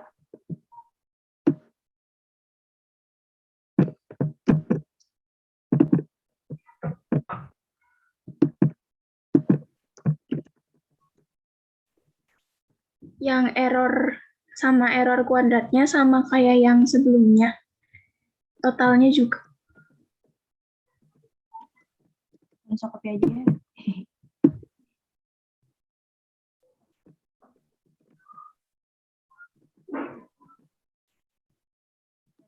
Terus totalnya dibagi 6. Totalnya dibagi 6. Karena apa dibagi 6? Karena N-1. Gitu. N-1.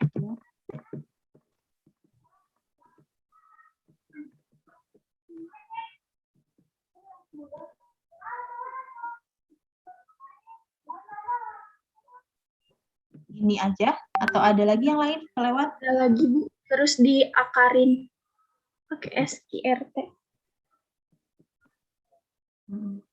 Bisa langsung kan ya deh? Oh, bisa Bu.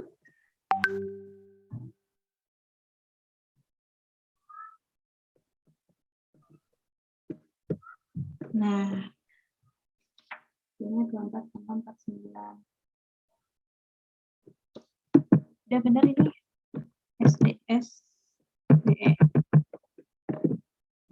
Lagi yang mau nyoba yang lain?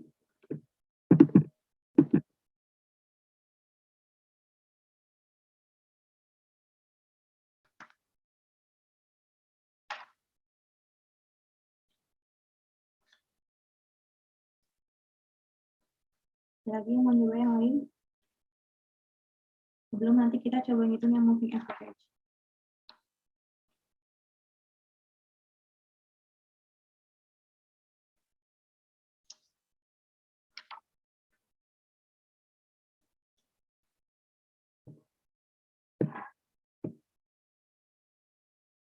Bapak.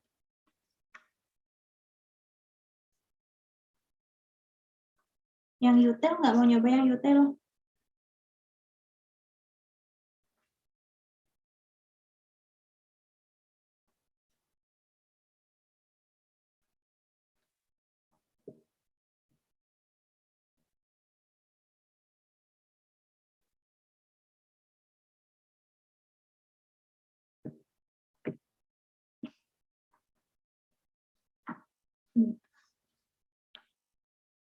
Kalau yang MAPE gimana yang MAPE? Nggak bisa.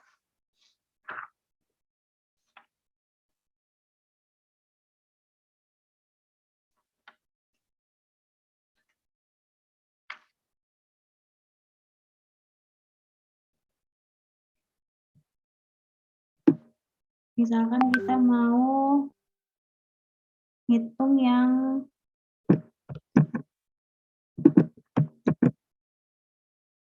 MAD. MAD berarti butuh apa dia? Data apa?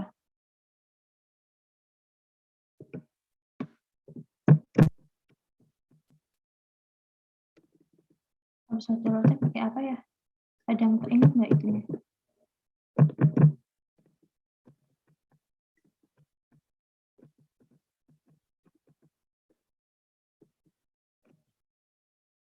Yang kita jadi yang util aja, kita coba yang util ya.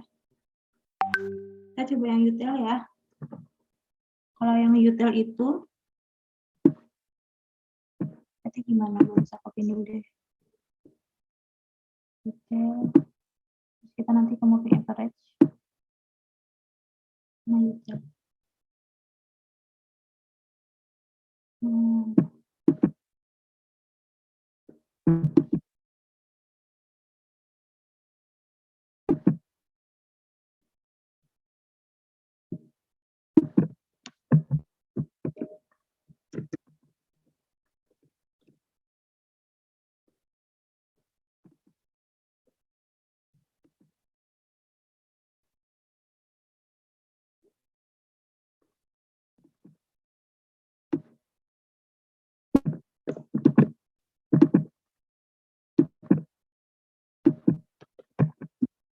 Enggak, kalau util gimana? Coba Bu Nisa dibantu ngerjain ya. Kita butuh data apa aja?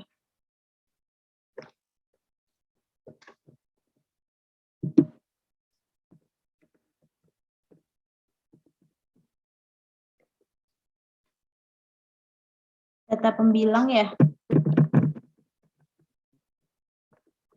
Sama data pembilang.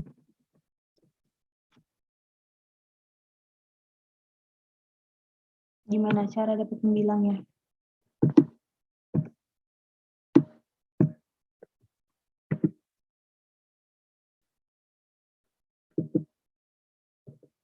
Dia ada nilai FI nggak? Enggak, Bu. Berarti dia mulainya di sini ya. Berarti gimana pembilangnya?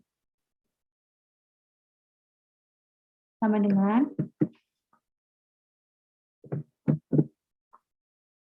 Q4 min P4 4 min P4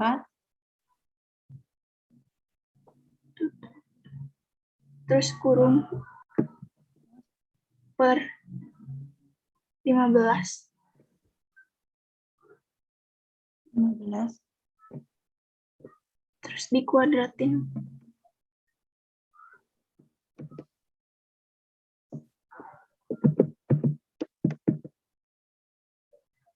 Terus penyebutnya?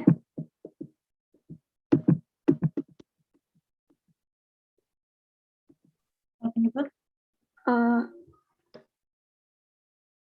Itu P4 sama dengan P4 P4 min P3 min P4 min P3 per P3 kurung.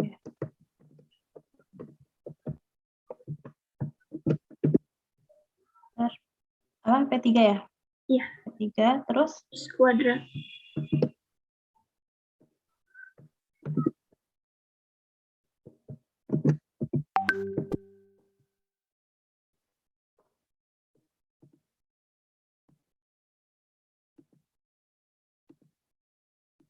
Kalau udah tinggal kita tarik ke bawah. Terus gimana habis itu? Dijumlahin dulu Bu, pembilangnya sama penyebut. Tuh.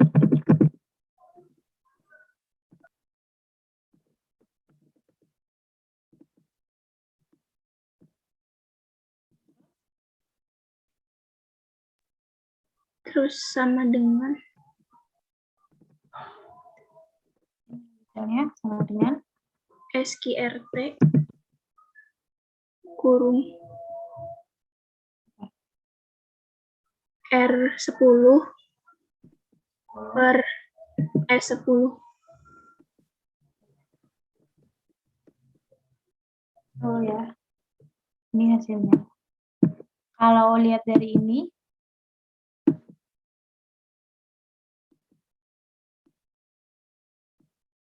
nggak bisa bandingin ya karena ini satu hasil maksudnya. Kalau kita bisa bandingin sama metode lain nanti kelihatan. Tuh, jadi itu ya silakan nanti dicoba yang lain untuk verifikasi. Nah kemudian kita mau ke validasi. Boleh saya ganti angka ya biar lebih real.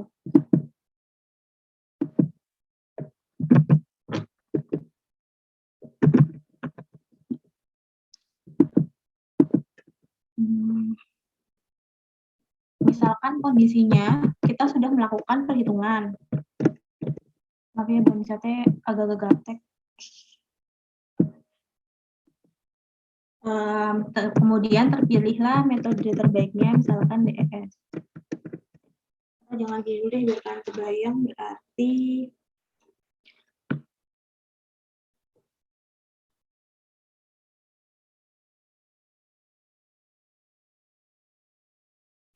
kalau misalkan Mbak Nisa punya data kayak gini, cara kalian nentuin metode terbaiknya gimana? Dengan metode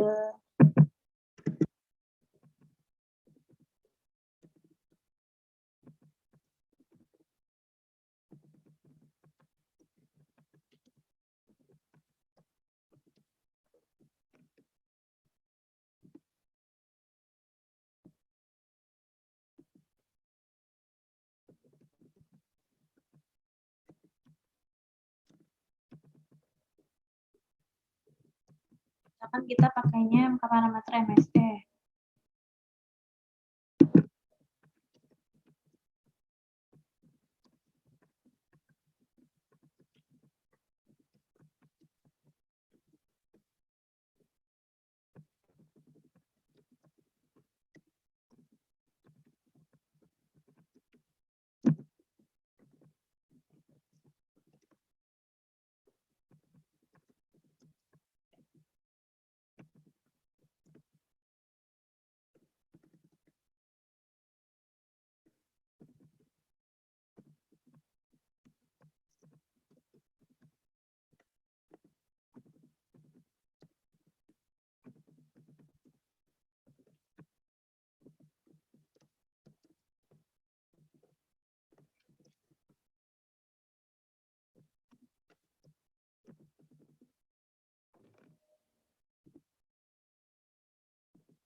Kok DM sih?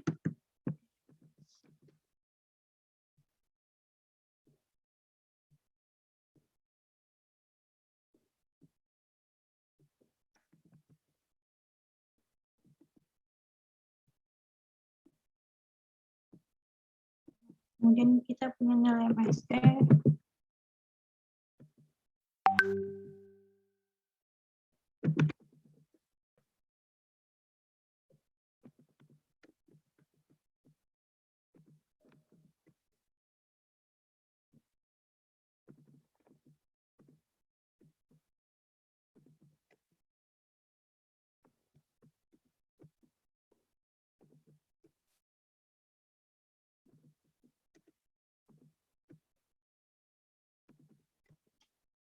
Yang terpilih yang mana?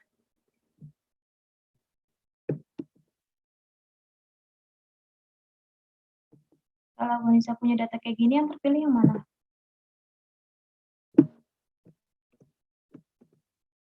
Metode terbaiknya yang mana?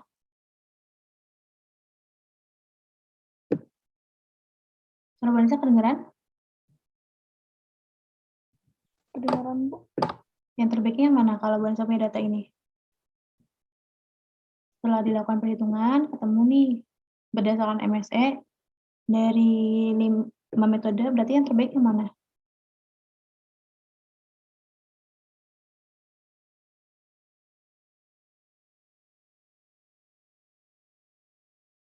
Metode yang mana? Ada yang tahu?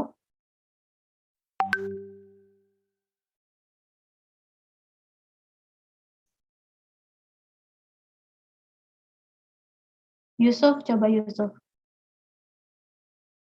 Yang mana Yusuf?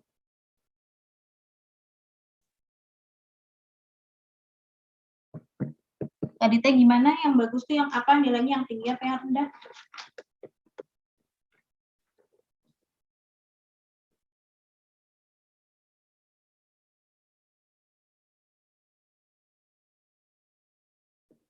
Yusuf, monitor Yusuf.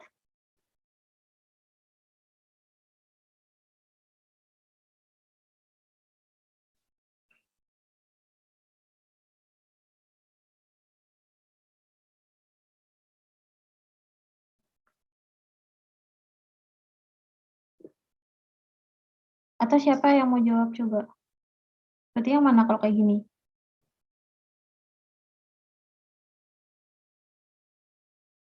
Betul. Betul sekali. Iya. Kan tadi Vanessa dibilang. Tadi kan arti error itu kan, error ini kan MSE, SDE, UTIL, apapun itu kan menghitung selisih sebenarnya dengan berbagai metode. Maka dicari nilai terendah. Jadi misalkan kita menghitung dari suatu permintaan ya, kita menghitung dengan sekian metode ini, terus kita mau pakai MSE nih buat ngeceknya, maka metode terbaik pertama itu ya DES, karena dia paling rendah nilai MSE-nya. Gitu. Nah ini berarti dia terpilih sebagai metode pertama, yang kedua berarti yang ini ya. Nah kalau udah kayak gini, kita mau validasi, benar nggak sih DS ini yang terbaik, metode terbaiknya. Yang kedua SES, kalau nanti DS ternyata nilainya ketika kita uji validasi ternyata nggak memenuhi, berarti kita nanti akan balik ke SES. Sekarang kita coba.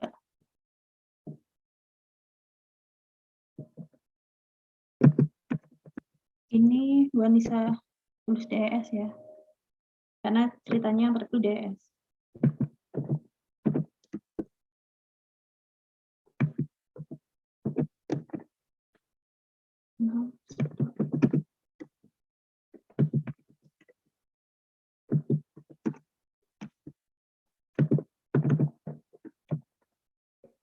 Kan kita 6 periode aja. Kemudian hasil ramalannya.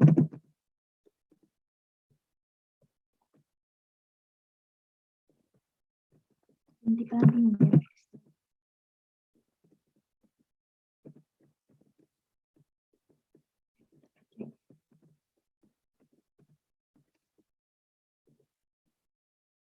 Kalau DES, misalkan kita pakainya periodenya 3, berarti di sini ya.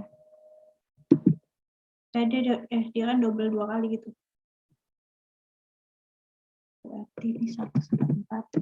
Nanti kalian coba aja. Pas praktikum kan nanti kalian coba kan, coba studi kasusnya. Nanti kalau pas kalian ngebuat bingung, nanti tanya aja. Nanti gue bisa kasih tahu kalau kalian bingung. Biar kalian nyoba, soalnya kalau nggak gitu kalian nggak nyoba. 1,376.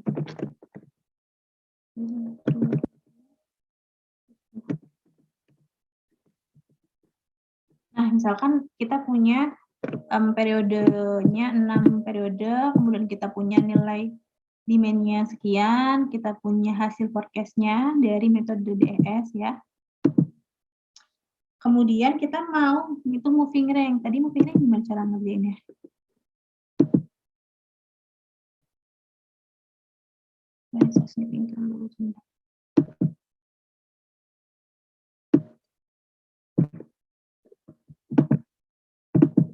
Berarti gimana?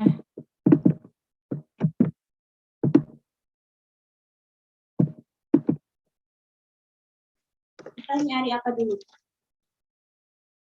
Nyari MR-nya dulu, Bu. Cara nyari error. MR-nya gimana? Error dulu ya. Kita nyari error dulu.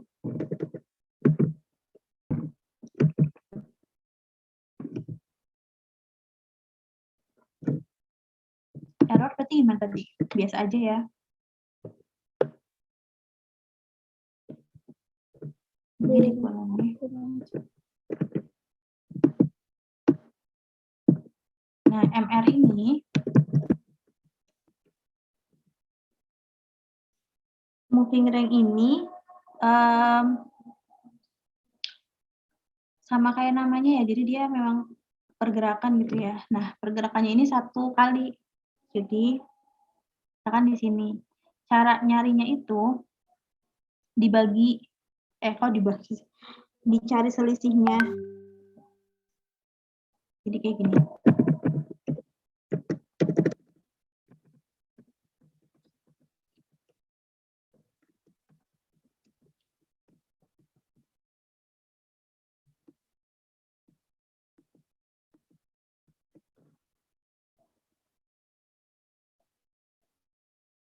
Ini dikurangi sama ini.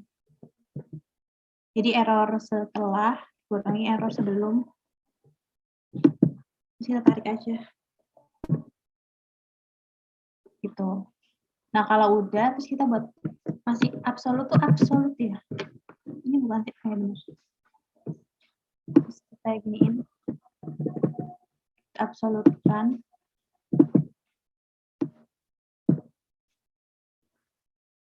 Nah, kalau udah, kita hitung totalnya. Ini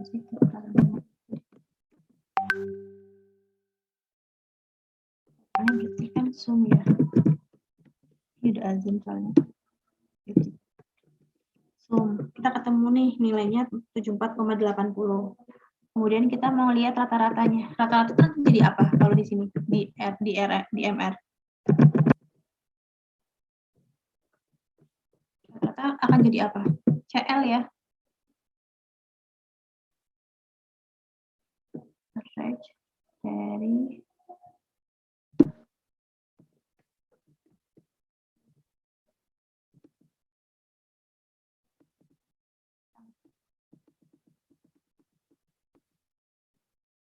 kemudian UCL gimana UCL? Gimana UCL? Kalau dari rumus UCL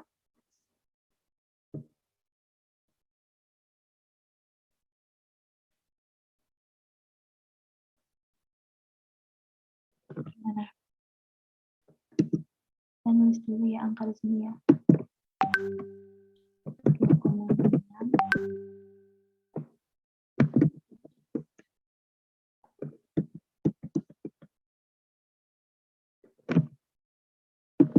Berarti tinggal di itu aja. Kali sama MR-nya mana MR-nya? Yang total bukan? MR-nya yang rata-rata.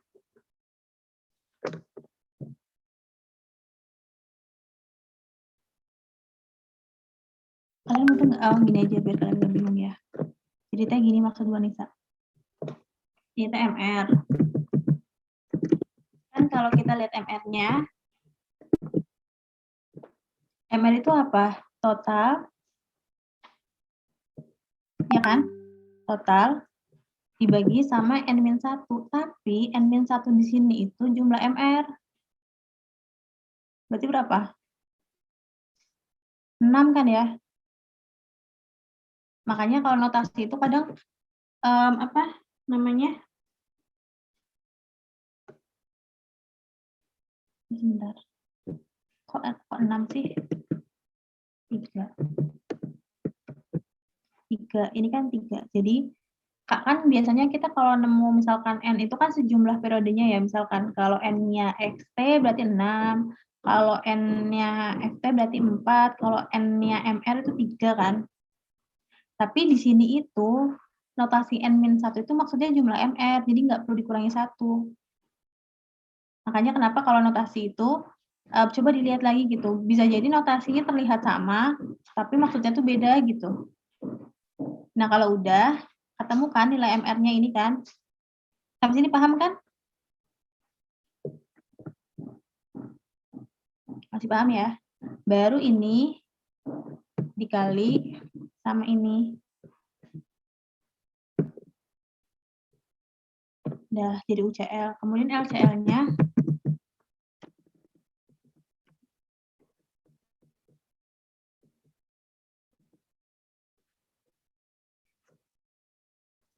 LCL-nya sama ya. Ini dikali ini. Cuman dia dalam negatif gitu. Gitu. Nah, kalau udah ketemu, kita coba buat ininya, grafiknya. Berarti gimana? Misalkan ini ya. Grafiknya kan ini ya. Kita buatkan grafiknya.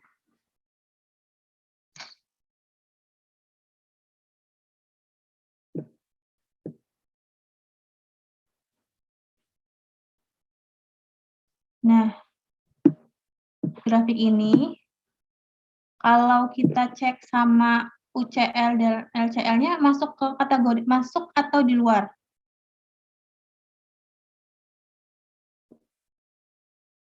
Di luar. Saya bingungin ya bilangnya. Kan kalau UCL-nya kan 66,32. 66,2 teh di sini kan? Ya enggak? Di atas kan? Terus LCL teh min 66,32, min 66,32 teh di sini. Berarti dia ada di dalam batas dari UCL LCL atau ada di luar UCL LCL? Ada di dalam batas. Iya. Berarti kalau ada di dalam tadi apa? Kesimpulannya?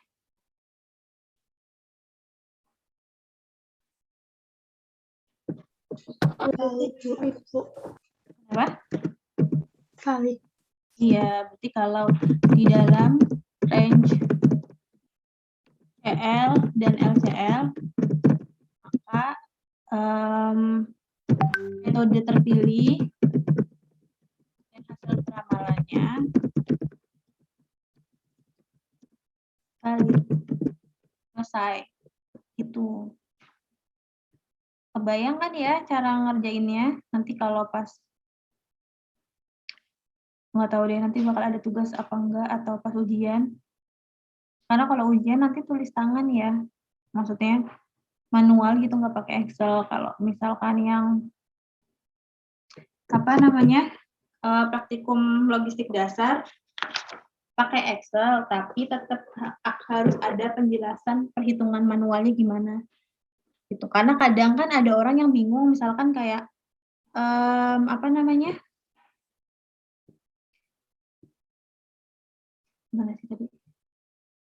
Misalkan kayak misalkan ini teh E-nya di apa?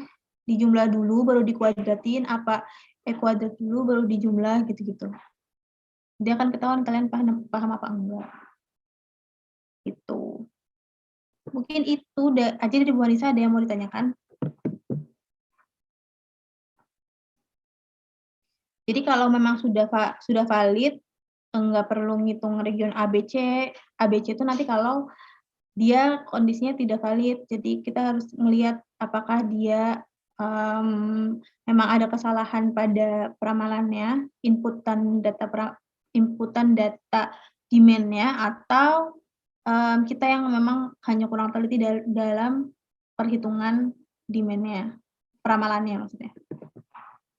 Tuh. Mungkin itu aja dulu dari Bu Hanisa. Untuk sore ini masih bisa dipahami kan ya? Insya Allah. Assalamualaikum Bu. Paling Iya. kalau boleh minta PPT-nya Bu. Oh ya, nanti Bu Hanisa upload di spot ya. Ya baik Bu. Sama yang minggu kemarin ada yang kelewat, jadi kalau boleh. Oh iya, minggu kemarin, oh iya, iya. Nanti Bu Hanisa upload di spot ya, insya Allah. Ya Bu, makasih banyak Bu. Iya, sama-sama. Ibu kalau PPT-nya, Excel-nya boleh minta. Kalau nggak boleh gimana? Biar kalian nyoba atuh. Ya, nggak usah ya.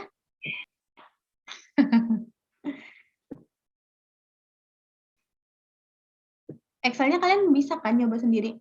Soalnya biar nanti pas kalian praktikum, kan kalian nyoba Excel-nya. Nanti kalian boleh kok konsultasi Excel-nya ke Bu Hanisa. Gitu. Nanti kalau Bu Hanisa kasih, kalian udah tinggal ini. Nggak belajar memahami notasinya, maksud Bu Hanisa teh. Ya. Excel-nya nggak usah, nggak apa-apa ya. Ya Bu. Iya, soalnya nanti biar nanti ada konsultasinya, pas konsultasi kan kalau kalian Excel salah juga pasti dibenerin kok sama Bu Anissa. Kan kalian belum ada asisten, jadi iya asistennya sama Bu Anissa sama Pak Wiku. Juga akan dibenerin kok. Tuh, biar kalian ada coba-cobanya gitu menurut Bu Anissa. Mungkin itu dulu ya, ada lagi yang mau ditanyakan? Atau cukup? Intinya jangan takut salah. Kalau misalkan, karena menurut Bu Anissa, kalian kalau salah pas ke mahasiswa aja. Nggak apa-apa, karena nanti kalau dunia kerja kan, kalau salah ya kena marah gitu. Kalau pas kuliah kan nggak kena marah gitu. Jadi maksudnya kalau pas Bu Anissa tanya, ayo siapa yang mau, jawab aja sebisa kalian. Atau pas nanti kalian Bu Anissa kasih tugas, terutama kalau pas praktikum, kalau salah juga nggak apa-apa banget, karena sangat bisa dibenerin. Karena sampai sekarang, nggak tahu kalian nanti sama kayak Bu Anissa apa nggak, sampai sekarang itu, teman-teman Bu Anissa juga sama, studi kasus yang dikasih di praktikum itu masih disimpan, karena kalau pas lupa, nge-review sedikit, terus update tools terbaru apa, itu langsung paham, gitu. Karena kan kalau misalkan di praktikum itu kan kita latihan dasarnya ya, buat pemanasan gitu. Nanti kalau misalkan di dunia kerja bisa jadi pakai metode yang kita pelajari di kuliah, bisa jadi pakai metode yang lain. Tapi maksudnya nge-review-nya tuh enak gitu, nge-review dari praktikum tuh enak gitu.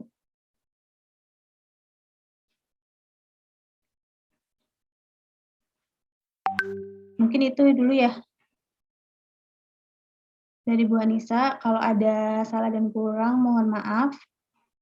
Bu Vina mau ada tambahan? Nggak ada, Bu. Mangga, Bu. Ya udah, mari kita tutup perkuliahan hari ini dengan doa menurut agama dan keyakinan masing-masing. Berdoa dimulai.